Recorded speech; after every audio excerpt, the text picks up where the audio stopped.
네, 안녕하세요. 전현식입니다. 네. 계속 이어서 저희가 생각하고 있는 이 좋은 기술을 가지고 이 기술을 어떻게 제일 처음에 녹여볼까? 네, 저희가 오늘 얘기하는 것은 전체의 굉장히 아주 작은 일부분이라고 생각을 하시면 됩니다. 그래도 오늘 여기 나와서 어떤 얘기를 좀 풀어볼까 하다가 저희가 사실은 앞에서 자세하게 좀 얘기하지 않았지만 마스터와 그리고 브랜치 코인의 이 연관성을 위하여 저희가 글로벌에서 이 코인이 사용할 수 있는 좀 파워를 좀 가지고 있어요. 그러니까 다들 계속 이동하는 환율에 대한 고민에 대한 것들을 저희가 굉장히 오랫동안 고민했다가 앞에서 김성 기사가 얘기했던 것처럼 마스터 코인과 브랜치 코인을 이용해서 그 문제의 포인트를 좀 저희가 잡아냈기 때문에 그러면 이걸 가지고 어떤 서비스를 만들면 가장 일반 사람에게 그리고 우리들에게 가치가 있는 서비스를 만들 수 있을까를 생각했을 때 저희가 제일 처음에 잡은 게 여행입니다. 저희가 이제 만들어지는 이 시스템 자체는 사실 여행에 국한되지 아니하고 플러그인 시스템처럼 아까 이야기했죠. 좋은 API나 사실 지금 이더리움 같은 경우가 플랫폼화됐죠. ICO용 플랫폼화됐죠. 어떻게 보면요. 네, 토큰을 사용해가지고 저희들도 이 시스템을 설계할 때 단지 우리만 사용하는 것이 아니라 모두가 사용할 수 있는 서비스의 개념 쪽으로 가기 위해서 계속 지금 설계를 하고 있고 고민하고 있습니다. 그 중에서 저희가 이제 제일 처음에 여행을 가지고 서비스를 만든 이유는 여행이라는 이슈를 가지고 아까 방금 말씀드린 것처럼 모두가 사용할 수 있고 그 다음에 저희가 계속해서 소비가 늘어나면 늘어날수록 저희가 늘어나는 게 여행 시장이죠. 네, 그리고 글로벌에서 가장 지금 크게 성장하고 있는 산업 중 하나가 여행 산업입니다. 그래서 저희가 가장 큰 시장에 한번 들어가 보자 하는 이슈를 가지고 저희가 이제 여행을 가지고 이제 플랫폼을 구성해 봤는데 이제 저희들 플랫폼의 방향성이 어디로 가느냐 공유 경제 플랫폼으로 가고 있습니다 이미. 그래서 저희가 이 공유 경제 플랫폼을 어떻게 구성을 해봤냐면 에코시스템이 되는 거죠. 그래서 저희가 이 GMB 트래블 스페이스 안에서는 여행을 하면서 동시에 생산도 하고 소비도 일어나고 커뮤니케이션도 일어나고 동시에 일반인 저희가 보통 시장에서 얘기할 때 B2C를 얘기하는데 B2C뿐만 아니라 B2B라는 시장도 이 안에서 녹여낼 수 있도록 구성을 해보았습니다. 그래서 저희들이 기본적으로 이렇게 요즘 플랫폼 하면 대부분 다들 뭐 생각하죠? 유튜브를 생각하고 동시에 블록체인 하면은 스티미스 제일 많이 이렇게 거론을 하죠. 근데 저희들은 이제 먼저 나와 있는 이런 플랫폼들에 대한 장점과 단점을 분석해서 그 내용들을 조금 녹여보았습니다. 그래서 저희들이 이 안에서 보시면은 이 안에서 있는 기술이 다 들어가죠. 기본적으로 스티밋의 그림도 보이고 동시에 AI나 빅데이터의 내용들도 보일 겁니다. 이걸 이제 쉽게 좀 더 얘기를 해본다면 자, 트래블 스페이스는 쉽게 하면 돈을 만드는 것입니다. 여행을 할 때 사실 우리가 여행을 할 때 고민하는 가장 큰 이유가 뭐예요? 소비죠. 내가 여행할 시간이 있는가? 그다음에 동시에 여행을 할 때 내가 돈을 사용해야 되잖아요. 내가 예를 들어서 여러분들 생각해보세요. 돈이 많으면 미국 가겠죠. 돈이 좀 적으면 가까운 동남아의 나라를 가죠. 물론 그렇지 않습니다. 개인의 취향이 있겠지만 돈이 많으면 많을수록 더 좋은 비행기를 타고 싶어 할 거고 더 많은 곳을 더 먼 곳으로 갈 거라는 고민이 있을 겁니다. 저희들은 여행을 소비의 개념으로 보는 것이 아니라 생산의 개념으로 좀 돌려보았습니다. 그래서 여러분들이 움직이는 그 순간들이 여행의 패키지가 되고 여러분들이 움직이면서 찍는 사진들이 여행의 정보가 되고 그래서 당신들의 움직임들이 전부 리워드 될 수 있는 시스템을 지금 구성을 했습니다. 결국은 이제 앱과 다행히 움직이는 이런 것들에 대한 좌표에 대한 컴펌이 있어야겠지만 그런 것들에 대한 것들을 저희가 리워드를 해주는 거죠. 그러니까 기록이라는 것들이 여러분들 데이터가 돈이죠. 인터넷 비즈니스의 포인트는 뭡니까? 트래픽이죠. 그러니까 저희들이 이 여행이라는 것에 시간을 쏟고 움직이는 것에 대한 그런 데이터의 기록에 대한 저장에 대한 것들을 프로바이더의 입장에서 봐가지고 그걸 가치화시키겠다는 겁니다. 그래서 프라이빗한 시간에 프라이빗하게 여행 동안 친구를 만나고 또 트래블 스페이스를 통해서 안심적이고 동시에 여행 경비를 처리할 수 있는 거죠. 이게 어떻게 되느냐? 쉽게 생각하시면 스티밋이 사실은 여러분들 어떤 컨텐츠를 제공했을 때 나의 컨텐츠에 대한 가치에 대한 평가를 받아가지고 리워드를 받죠. 여행도 그런 개념입니다. 저희들은 하지만 좋은 여행의 코스만 리워드가 되느냐? 그렇지 않죠. 왜냐하면 우리들은 모르는 곳에 미지에 대한 것에 대한 고민도 있잖아요. 네, 그런 것들도 우리가 솔루션 할 수 있는 방안을 찾았습니다. 일단 그 중에 하나를 생각해보면, 자, 트래블 큐레이션 플래너입니다. 우리 모두가, 여기 있는 모든 분들이 동일한 여행에 대한 가치를 갖고 있지 않을 거예요. 누구는 호텔에 가서 그냥 한 종일 앉아서 바다를 보는 걸 좋아하시는 분들도 있을 테고, 그리고 어떤 사람들은 맛집, 여행을 하면서 맛집을 돌아다니는 것을 원하는 사람들도 있을 테고, 이런 다양한 것들이 있습니다. 하지만 여러분들, 열정이 있는 사람들은 매번 인터넷을 찾아보죠. 열심히 찾아보고 남들은 어떻게 하는가 보고 이런 것들을 확인하죠.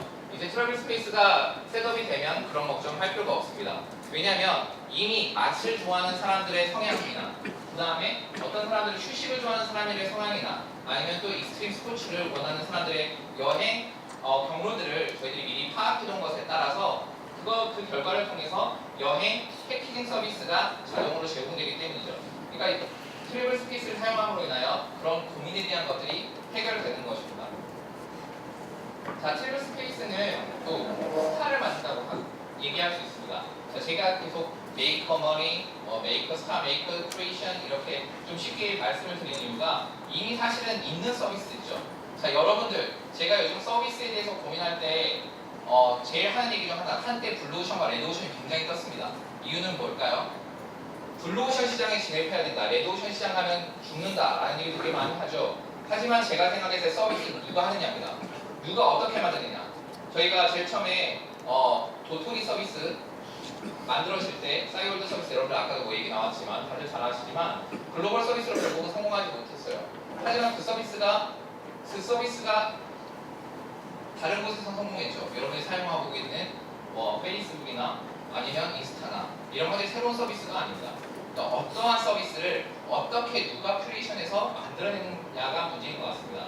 그래서 저희들도 이제 이 트래블 스페이스 안에서 스타를 만들어내고 싶어요. 하지만 이렇게 되면 1%만 이렇게 많은 돈을 얻지 않느냐 하는 얘기를 하는데, 그렇지 않습니다. 이렇게 지금 이미 여행 바이오그래피를 통해서 샘폴더, 그리고 딱 하루에 1분만 딱 자기의 삶을 보여주는 것을 통해서 또 돈을 벌고 있고, 그 다음에 4K를 통하는 여행을 통해서 샘폴더라는 사람들이 자기들의 여행이라는 것들에 대해서 여행을 하면서 계속해서 돈을 벌고 있어요. 그러니까 이런 커뮤니티를 만들어줘서 이런 사람들을 증가시키겠다는 겁니다. 하지만 이런 사람들이 모두가 이렇게 여행만 하면 살 수 있냐? 그렇지 않겠죠. 자, 그러면 트래블 스페이스가 일반 사람들에게만 사용이 되냐? 아니면 저희들은 비즈니스 쪽에도 침투를 하려고 합니다. 자, 비즈니스, 여러분들 회사에서 회사니까 좋죠. 회사에서는 사실은 회사 비용을 사용하기 때문에 심플하게 회사에 조인된 여행사를 통해서 보통 계약을 하죠. 하지만 여행사가 완벽하게 모든 걸 처리해 줍니까? 그렇지 않아요. 여행사를 믿었다가 비행기가 캔슬되고 다시 원래는 비즈니스 클래스였다가 이코노미로 가는 경우도 있고, 그런 많은 일들이 생기는데, 트래블 스페이스를 통해 가지고 저희들이 전 세계에 연결된 이런 저희들이 파트너들을 통해서 그런 문제들이 생겼을 때마다 바로바로 반응형 비즈니스 트래블 플래닝을 해줄 수 있다는 것입니다. 시간이 많지 않아가지고 디테일하게 설명을 할 수는 없겠지만 간단하게 얘기를 하면은, 처음에 어떤 비즈니스, 이번 비즈니스의 목표는 무엇인가, 그리고 당신이 만날 사람의 벤더는 어디 살고 어떤 게 목적인가에 따라서 전체적으로 수수와 교통편, 그리고 서비스 예약, 그 다음에 예를 들어서 당신이 비즈니스를 마치고 나서 어느 정도 여유가 있는데 그 여유를 어떻게 채워줄 건가에 대해서 이렇게 미리 저희들이 알려주는 것입니다. 그리고 거기에 대한 모든 페이먼트는 GMB 코인을 통해서 한 번에 해결이 되는 것이죠. 그런 식으로 이제 어떻게 이걸 할 때 어떻게 할까, 어떻게 할 될까에 대한 고민을 저희들이 없애주고 싶습니다. 자, 그러면 트래블 스페이스에서 좀 포인트는 어떤 것이냐? 일단 다행히 최저 수술, 남들도 다 얘기할 수 있는 그런 얘기인 것 같고, 그 다음에 중요한 관리들도 있거든요. 자, 이게 조금 포인트인데, 대부분의 사람들이 블록체인 하면은 일단 탈중앙화죠. 디센트럴라이징인데 왜 중앙의 관리 제도를 도입하자라고 제가 생각을 하느냐? 여러분, 스티밋을 하면서 가장 큰 관점 중에 하나가 뭡니까? 무분별한 글이죠. 그리고 스티밍 코인을 얻기 위해서 글을 계속해서 써나가는 것이죠. 저는 무조건 디센트럴라이징 하는 것이 아니라, 저희가 이제 인위적으로 접근하는 것이 아니라 저희들이 분석을 통해서 인디비듀얼 컨트롤 시스템을 만들어가지고 가치 없는 컨텐츠나 아니면 욕이나 이런 것들에 대한 것들을 컨트롤하겠다는 겁니다. 그리고 기록의 삭제가 아닌 히든 게 있고 왜냐면 우리가 무조건 사실은 블록체인의 가장 큰 장점 중 하나는 뭐죠? 예, 기록이 되고 기록이 무조건 남는다는 겁니다. 하지만 우리가 실제로 라이브 상황에서 실제 생활에서 그걸 무조건 없애고 싶은 것들이 가끔 생기잖아요. 잊고자 하는 기억도 있잖아요. 예, 그런 것들을 커버할 수 있도록 만들겠다는 겁니다. 그리고 속도 및 사용에 대한 가치 판단 시스템이나 보트만으로 카테고리 상위를 차지하지 못하는 시스템들, 그러니까 적절한 컨트롤은 들어가겠다는 겁니다. 100%의 컨트롤이 아니라요. 사실 여러분들 실제로 우리가 통화가 완전히 고정되어 있나요? 아니죠. 여러분들 한국은행에서 컨트롤을 합니다. 실제로 우리가 사용하고 있는 화폐들을요. 근데 똑같이 이 트래블 스페이스라는 것이 또 하나의 우리 나라에서 컨트롤하는 느낌으로, 그래서 글로벌하게 이 표준화될 수 있는 좋은 서비스로 만들어지기 위해서 저희들이 계속해서 연구하고 있고요. 그리고 GMB 구역 설정이라는 것은 사실 뭐냐면 좀 재밌는 것 같은 겁니다. 다른 사람들이 가지 않는 곳, 그렇죠. 여행을 할 때 보통 우리가 유명한 곳만 가잖아요. 특히 우리나라 사람들, 예를 들어서 칸쿤이 유행이다 그러면 우루루 칸쿤으로 가고, 또 우루루 보라카이가 여행이다 그러면 우루루 보라카이 가고, 그래서 그곳에 가보면 막상 한국 같잖아요. 한국 사람들이 하도 많아가지고. 그래서 저희들이 그런 것이 아니라 우리가 사람들이 많이 움직였던 좌표들을 파악하고 있기 때문에 혹시나 우리가 알지 못하는 곳들의 정보를 채우기 위해서 그러한 곳으로 간다면, 그러한 곳에 포지션을 위치를 한다면 그 사람에게 더 많은 리워드로 보장을 하겠다는 겁니다. 그런 식으로 해서 이 트래블 스페이스라는 여행 커뮤니티가, 그리고 여행 서비스가 좀 더 글로벌하게 사용되고, 동시에 저희들이 여행이라는 것들을 포인트를 잡은 가장 큰, 아까 말씀드린 것처럼 가장 중요한 게 글로벌 서비스를 저희가 할 수 있는 가장 좋은 포인트 중에 하나라는 겁니다. 그래서 GMB 플랫폼이라는 것 자체를 한번 여러분들 맛볼 수 있는 기회가 여러분들께도 주어졌으면 좋겠네요. 네, 고맙습니다.